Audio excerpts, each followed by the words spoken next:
Ba tayo makinig sa salita ng Diyos? Amen. Handa na ba tayo makinig sa salita ng Diyos? Amen. Amen. No? So, napapanood po tayo Luzon, Visayas at Mindanao. Maging sa ibang bansa ay napapanood din po tayo. Kaya, hindi lang po tayo nag-iisa na nanonood sa lugar na ito. Nakikinig sa lugar na ito. Maging sa YouTube channel, sa FB channel, ay napapanood po tayo sa iba't ibang dako. Minsan nakikita ko po sa ating pong channel ay merong 100, meron 200, minsan nga mabuti na 1,000 nanonood sa YouTube channel natin.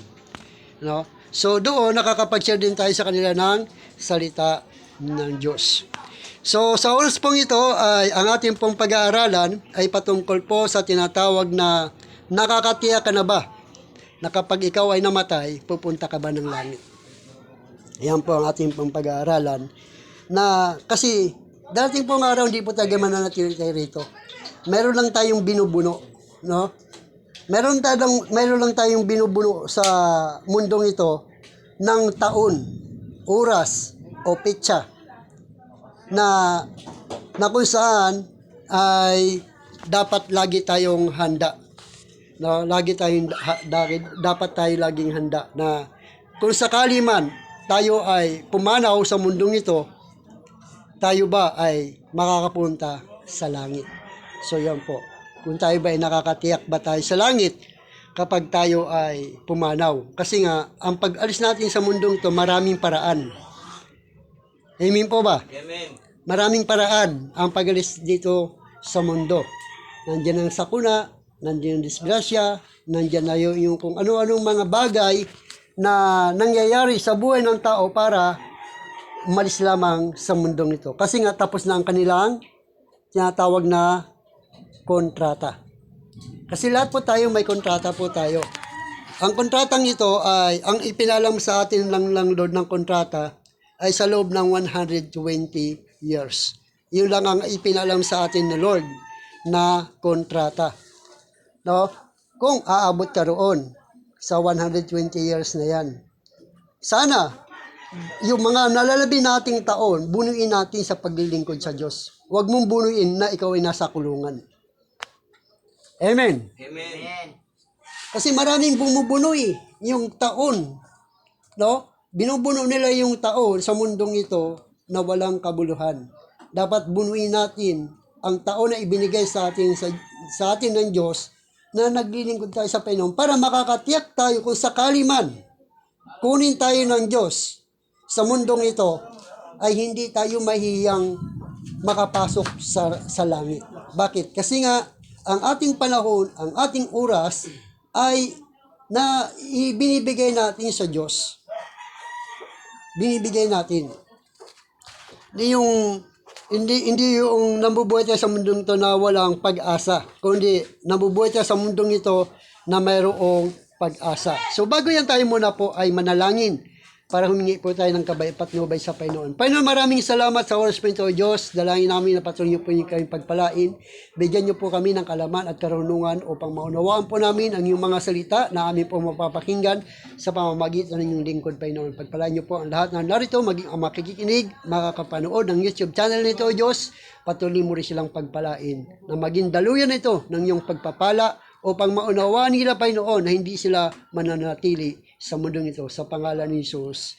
Amen. So dito, na sinasabi ng banal na kasulatan na nakakatiyak na ba tayo na kapag tayo ay mamatay sa mundong ito, makakapasok ba tayo sa langit?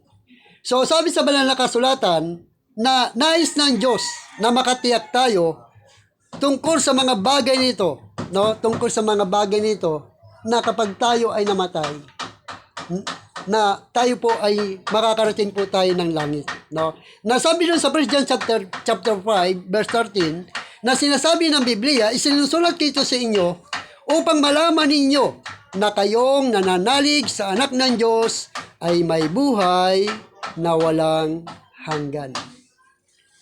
So, ikaw at ako, na sumasampalataya sa Panginoon hanggat tayo ay nabubuhay sa mundong ito, tinitiyak ng Diyos na ikaw ay may buhay na walang hanggan kapag ikaw ay pumanaw. Dahil ang sabi sa Hebrew chapter 9 verse 27, itinakda sa tao na minsan lamang mamatay pagkatapos ay paghuhukom. Ibig sabihin, hanggat buhay ang tao, hindi siya haharap sa hukuman ng Diyos. Harap lamang siya sa hukuman ng Diyos pagkatapos niyang mamatay sa mundong ito. Bata ka man, matanda ka man, mayaman ka man, o mahirap ka man, o tanyag ka man, o hindi, kapag ikaw ay namatay sa mundong ito, hindi yan ang titingnan sa iyo ng Diyos. Hindi yan ang batayan para makapunta ka sa langit. Ang batayan ng Diyos para makapunta ka sa langit, kung ikaw ba ay sumasampalataya kay Kristo. Amen. Amen.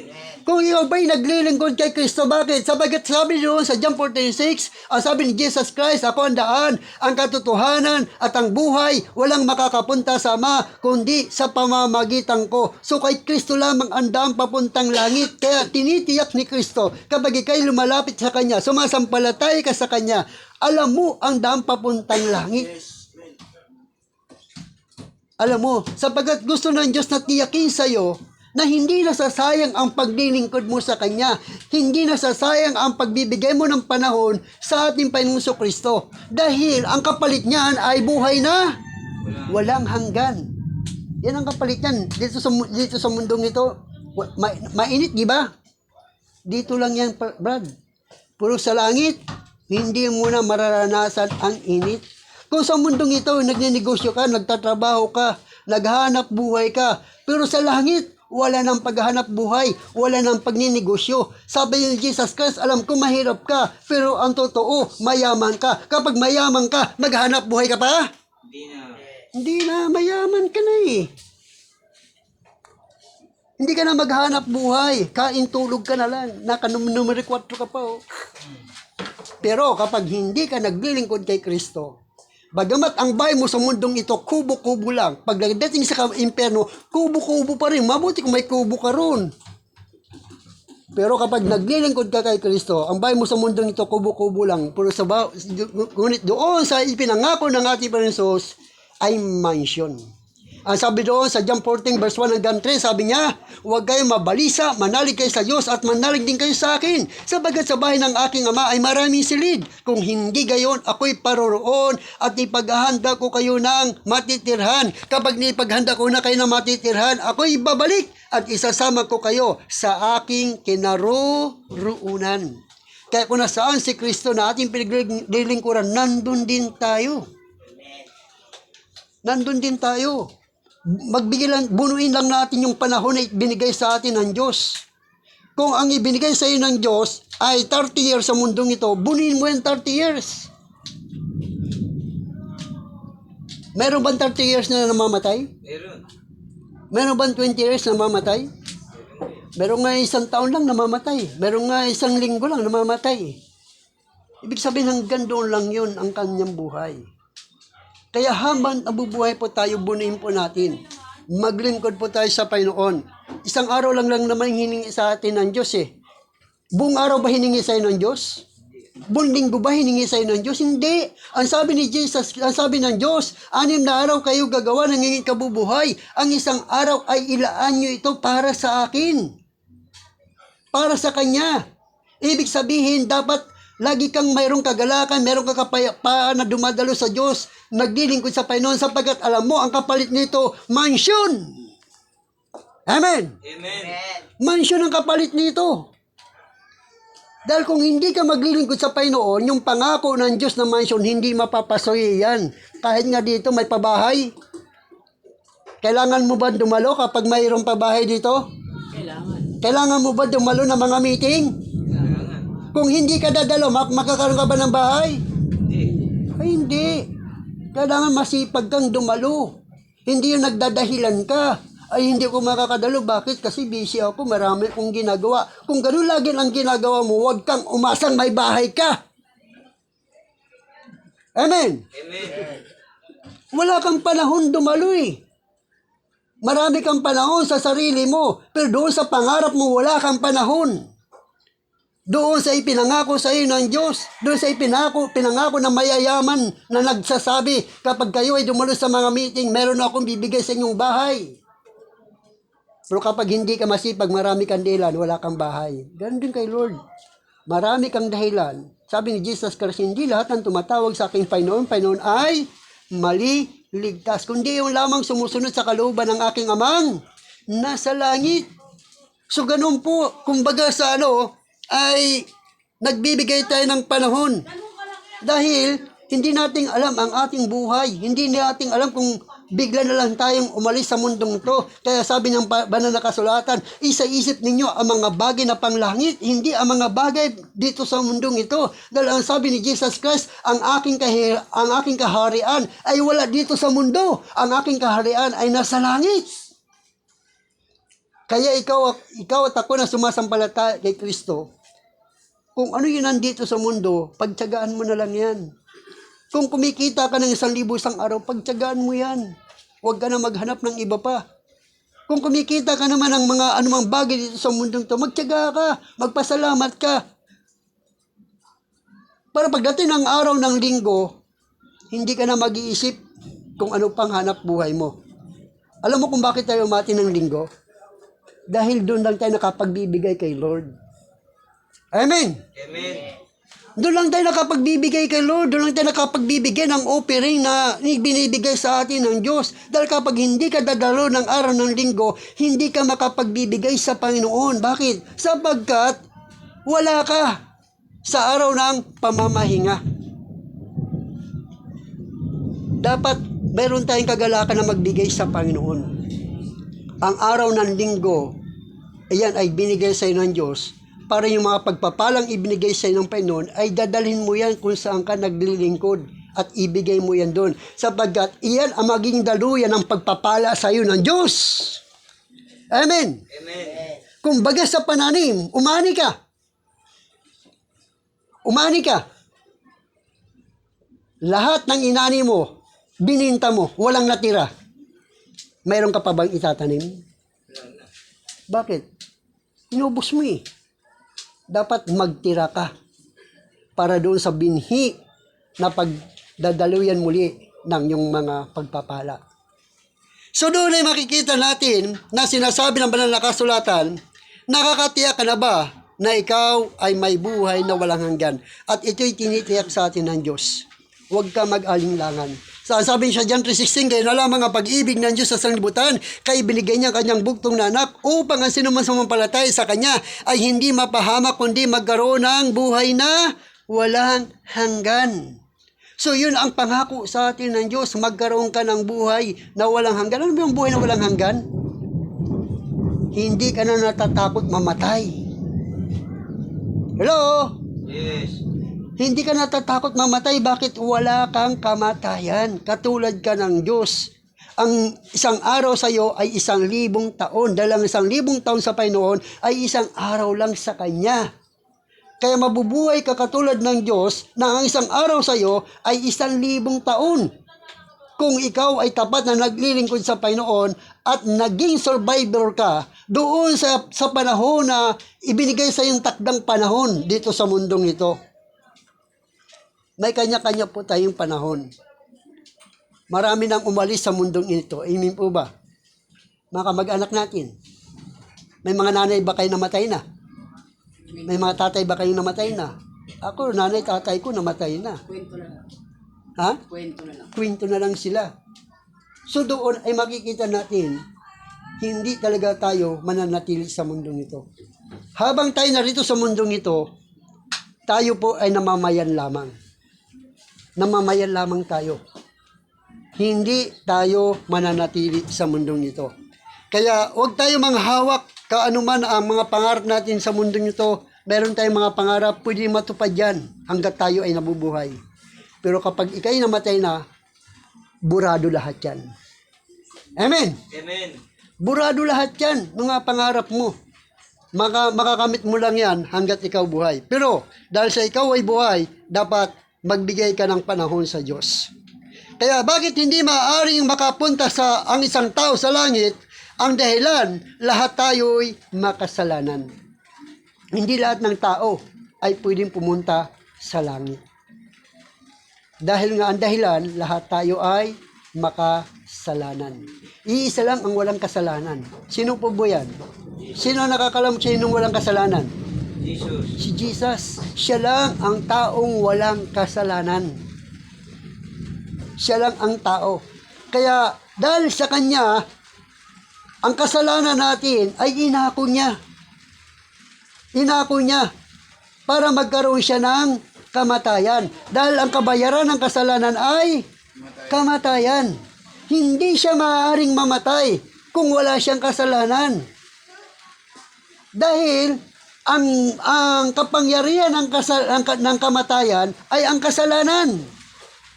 Mamamatay ka lang kapag mayroon kang kasalanan. Pero kapag wala kang kasalanan, hindi ka mamamatay. Kaya walang kapangyarihan kay Kristo ang kamatayan.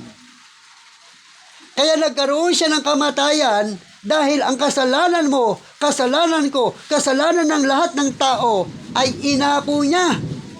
Ipinatong niya sa kanyang balikat para siya ay magkaroon ng kamatayan. Dahil yun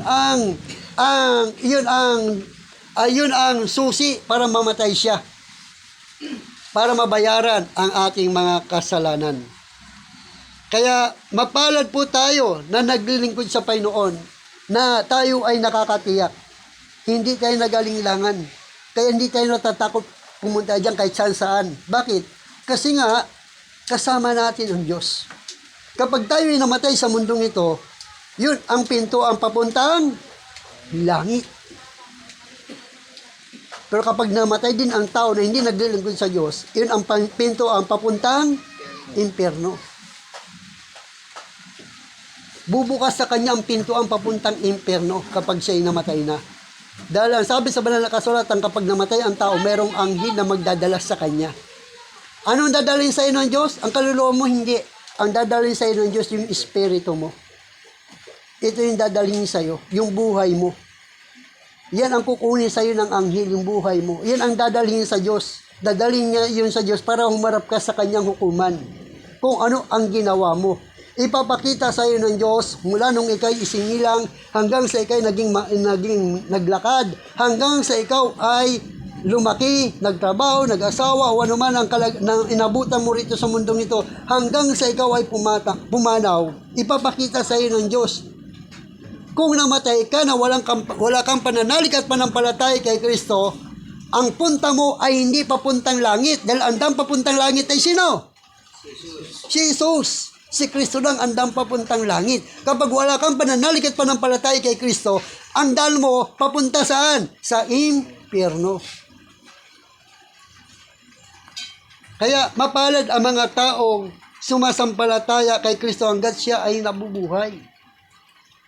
Lagi niyang bukang bibig si Kristo, hindi bukang bibig ng mga ngaral. Huwag po yun. Lagi kong sinasabi ng mga tao, ito sinabi ni Manalo, sinabi ni ganito. Hindi ganun. Kailanman wala silang sinabi dyan. Amen. Ang Diyos, ang Biblia mo lamang ang meron nagsasabi. Ang Biblia lamang. Ang mga ngaral ay ginagamit lamang iyan ng Diyos para ipangaral ang mabuting balita upang malaman nila na mayroong Kristong tagapagligtas sa buhay ng bawat isa sa atin, upang tayo ay makatiyak na tayo ay may buhay na walang hanggan. Na hindi tayo nagsasabi, may buhay na walang hanggan ba ako? Ang Diyos lang nakakalam. Hindi po ganun. Ipinaalam na sa atin ng Diyos. Sabi sa Gawa chapter 4 verse 12, kay Kristo lamang matatagpuan ang kaligtasan, sapagkat sa silong ng langit ang kanyang pangalan lamang ang ibinigay ng Diyos sa ikaliligtas ng bawat tao. So walang ibang tagapagligtas sa mundong ito maliban kanino? Kay Kristo. Ipinaalam niya. Kaya sinabi ng Biblia, isinusunod kito sa inyo upang malaman ninyo na kayong sumasampalataya sa anak ng Diyos ay may buhay na walang hanggan. Nakakatiyak ka. Hindi yung, kumbaga, nagdududa ka. Nagdududa ka. Kung nagtatanong kailan may buhay na walang hanggan, yes. Kailan mo ito nakamit? Nung tinanggap ko si Kristo bilang Panginoon sa kapagligtas ng aking buhay, Itiniyak na ni Kristo na ako ay may buhay na walang hanggan. Pero ang sabi sa banal na kasulatan, ang binubuo ng laman at dugo ay hindi maaari magmana ng buhay na walang hanggan. Hanggat tayo nasa katawang lupa pang ito, hindi pa mapapasa atin ang buhay na walang hanggan. Pero ipinangako na sa atin ng Diyos na isinusulat ito sa inyo upang malaman nyo na kayo sumasampalataya sa anak ng Diyos ay may buhay na walang hanggan. Kasi kailangan pa nating mamatay. Kailangan natin mamatay. Kung si Jesus nga, namatay nga. Mga apostol namatay. Ikaw, ayaw mong mamatay? Ay, paano kung uminad ka na ng 80, 90, 100? Good ka na. Gusto mo po bang mabuhay? Ha? Baka naman, ganito ka na yun, ha? Gusto mo bang mabuhay? Baka sasabi, patayin nyo na ako. Bawa na kayo. Baka nga. Kapuin na. Kaya na malaki. Ikaw nga, pag may hika ka eh. Bata ka pa, may hika ka. Gaganon ka, gusto mo. Parang hindi mo ka makakilos, lalo ka pong matanda ka na. Ako hindi ko papayag na ganun. Gusto ko na, kumbaga sa nulod. Pag hindi ko na kaya, kunin mo na ako. Dahil hindi matarin itong buhay ko rito. Pangsamantala lang ako rito. Ang katawang lupa kung ito ay bahay lamang ito ng aking espiritu. Bahay lang to. Hanggat nasa katawang lupa tayo, namimighati tayo. Dahil sa katawang lupang ito, nagugutom tayo, nauuhaw tayo, napapagod tayo. Kailangan mong gawin yun. Dahil nasa katawang lupang ito. Bakit? Kasi sinumpa ng Diyos ang mundo nito. Ang lupang tinamnay, aking susumpain magpakailanman. Ang iyong kakainin ay manggagaling sa iyong mga pawis. Kung hindi ka magpapawis, wala kang kakainin. Bakit kailangan mo maghanap? Dahil binigyan ka ng kagutuman ng Diyos. Amen? Amen. Kasi kung hindi ka nagugutom, huwag ka na maghanap buhay. Huwag ka na magnegosyo. Kasi hindi ka man nagugutom. Dahil sa nagugutom ka, kaya ka naghanap buhay. Amen? Amen. Kaya ka naghanap buhay. Kaya ka nagtatrabaho. Dahil kaya mo pa maghanap ng iyong pangangailangan. Pero darating ang araw, hindi ka na maghanap buhay. Hindi ka naman naging negosyo. Hindi ka na magtatrabaho. Magtiyaga ka lang. Bunuin mo lang ang panahon na ibinigay sa iyo ng Diyos sa iyong paglilingkod. Isang araw lang naman. Amen? Amen. Isang araw lang. Wala pang isang araw, 2 oras lang tayo. Di ba? 2 oras lang tayo. Pero masaya na tayo naglilingkod sa Panginoon. Bakit? Kasi ang pag-alis natin sa mundo ito, biglaan lang. Naglalakad lang nga dyan eh. Nabagsak ka ng ano? Bato. Ha? Umatos. Namatay. Naglalakad lang na. Natanggal ang gulong. Nasagasaan ng gulong. Naglalakad lang. Patay. Naligawan pa ng bala. Patay. Pero ang tanong, naglilingkod ba sila sa Diyos? Nagbigay ba sila ng panahon sa Panginoon? Kung hindi ka nagbigay sa ng panahon sa Lord, yun ang pinakamasaklap na buhay mo. Dahil hindi ka na pwedeng magsisi ng iyong mga kasalanan. At sasabihin mo, Lord, patawarin mo ako, muli mo akong buhayin, maglilingkod na ako sa iyo. Hindi ganun. Minsan lang tayong mabuhay sa mundong ito. Amen? Amen. Minsan ka lang mabuhay at hindi ka na muling mabubuhay. Ang pangalawang buhay mo sa pagbabalik na ni Kristo. Yan ang pangalawang buhay mo. Doon ka muling bubuhay ni Jesus Christ. Sa kanya muling pagparito. Pero sa mga oras pong ito, gusto lang tiyakin ng Diyos na habang tayo naglilingkod sa Kanya, kaya sabi niya, magpakasipag kayo sa gawain ng Diyos. Yamang hindi nasasayang ang iyong pagpapagal. Hindi nasasayang ang ating pagpapagal. Magpakasipag. Nakumbaga sa lagi kang enjoy. Pagdating sa gawain, enjoy ka. May kagalakan ka. Masaya ka. Bakit? Sapagkat alam mo, hindi nasasayang ang iyong pagdalo sa gawain ng Diyos. Ako, lagi akong ganun. Hindi, alam ko, Lord, hindi nasasayang ang pagpunta ko sa lugar na ito. Bakit? Sapagkat alam ko, mayroon akong reward doon sa langit. Amen? Mayroon siyang inihanda sa langit. Kayamanan na hindi kukupas. At iyan ay nakalaan sa inyo doon sa langit. 1 John chapter 1 verse 3 hanggang 5. Mayroong kayamanang inihanda sa iyo ang Diyos na hindi nasisira, hindi kumukupas, at ang kayamanang iyan ay nakalaan sa inyo doon sa langit. Wala rito. Kaya kung yung kayamanan ko sa langit, ibinigay lang sa akin ng Diyos, kahit isang kilong ginto. Kasi ang daanan ko doon, lantay ginto eh. Sabi sa Biblia, ang daanan doon ay lantay ginto. At ang tubig doon ay kulay kristal. Ginto, dadaanan mo eh. Kahit isang kilo, ibagsak mo eh. Magkano na yun? Diba? Marami na tayong tira.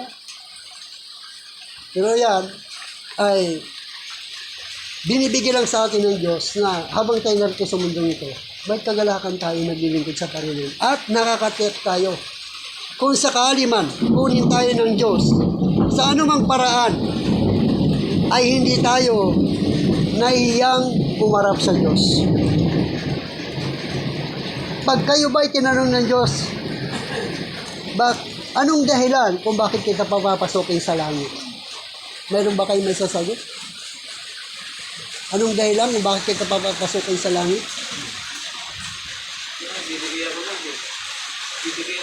Nagbibigay ka? Palayas ako ng masamang spirito. Nagpalayas ka ng masamang spirito? Yung bang dahilan kaya kita papapasukin sa langit? Anong dahilan? Bakit kayo papapasukin sa langit? Lord, gumagawa ako ng mga Yung bang dahilan? Sa paggawa mo sa kautusan? Kaya ka makakapasok sa langit? Yes, ang dahilan sa ba't tayo papapasok sa langit dahil alam natin ang daan papuntang langit. Amen? Sino yun? Si Kristo. Yan ang dahilan. Lord, bakit kita papapasukin sa langit? Lord, alam ko po ang daan papuntang langit. Si Kristo ang pinto ang papuntang langit. Sa Kanya ko sumampalataya, sa Kanya ko naglilingkod at nagtitiwala ako na siyang pampintuan papuntang langit. Ito ang tamang pintuan. Kaya ako makakapasok sa langit. Amen. Yun ang dahilan kaya ka papasukin ng Diyos dahil alam mo ang daan papuntang langit. Subukan mo puntang Divisoria kung hindi mo alam sumakay puntang Divisoria. Makakarating ka ba? Ha? Hindi mo alam papuntang Divisoria? Baka masakyan mo papuntang Boulevard, tapos Divisoria ka?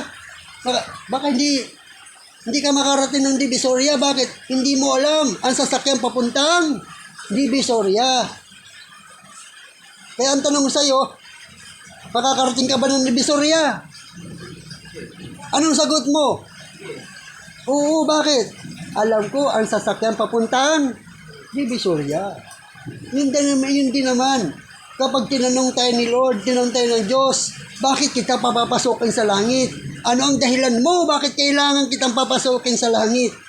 Ang dahilan ko po, bakit ako papasokin sa langit? Dahil alam ko, ang daan papuntang langit. Amen! Sino yun?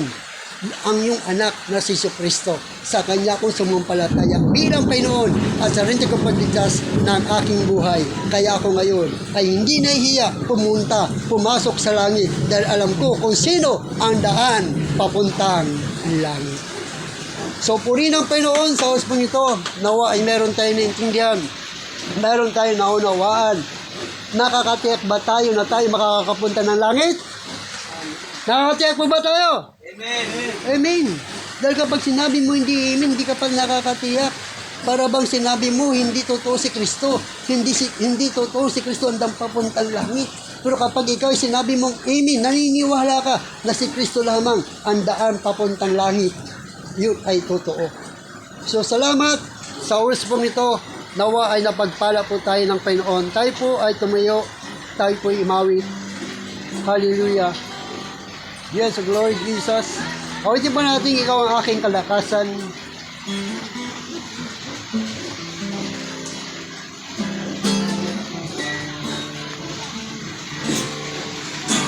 Ikaw ang aking kalakasan. Kagalakan at tuglihan.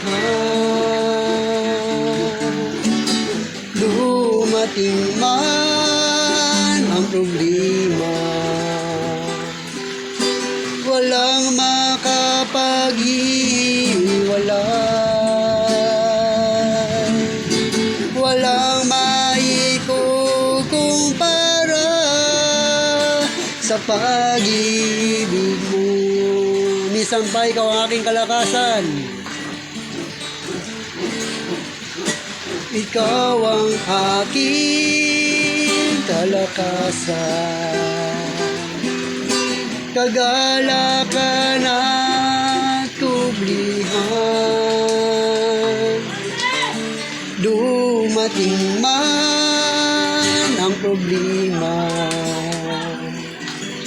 walang makapaghiwalay, walang maikukumpara sa pag-ibig mo. Gaano man kalayo, gaano man kalayo ang langit, pag-ibig mo'y para sa lahat. Dudulog kami sa panan mo at sasamba sa'yo. O Diyos, gaano man kalayo ang langit, pag-ibig mo'y para sa lahat. Ikaw ang lakas, ikaw aming Diyos, kagalakan ko.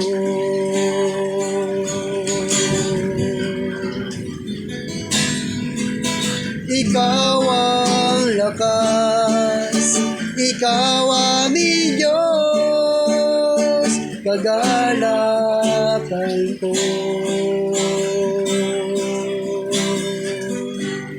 Wait mo natin give thanks for the God for heart, give thanks. Give thanks with a grateful heart. Give thanks unto the Holy One. Give thanks because He's given Jesus Christ, His Son. Give thanks. Give thanks with a grateful heart. Give thanks unto the Holy One. Give thanks because He's given Jesus Christ, His Son. And now, let the weak say, I am strong. Let the poor say, I am rich because of what the Lord has done for us. And now, for the last time, and now, let the weak say, I am strong.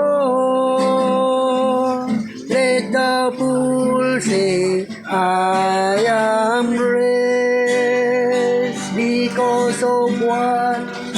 the Lord has done for us. Give thanks. Ano ko po si Brother Ricky sa panguling panalangin at ang ating po sa discipleship training natin mamaya. Sama na rin sa panalangin. Maraming salamat po sa hapon na ito na pinagpanood niyo sa ating Panginoon. Maraming salamat sa buhay ng aming Diyos. Talagang natuturo sa akin. Naway pagpalain ko ang bawat isa sa kanyang walang pag-uwi, Panginoon. Sa mga isang pagpalang kami. Maraming salamat po sa mga magbilangan sa aming Panginoon. Amen. So, purihin ang Panginoon. So, God bless po. Tapos na po tayo. Salamat po.